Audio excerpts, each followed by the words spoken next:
karibau buat. Ini kita ke pulau kanak dari Utopia. Bakanak lagu Koto Gadang Karibau. Di lagu Koto Gadang Karibau, papatullah kami di Sikoci, Jurumudi tolong sampaikan.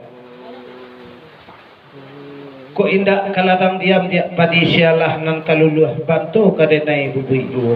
Ko indak kasampai dia minor hati sialah nan kalusuah namo kaucu sawiyu.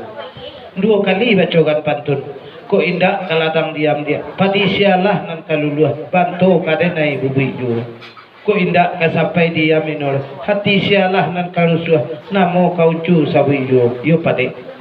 Ko lagunya mak Ratuk Koto Gadang. Sase, yuk Koto Gadang Karibau.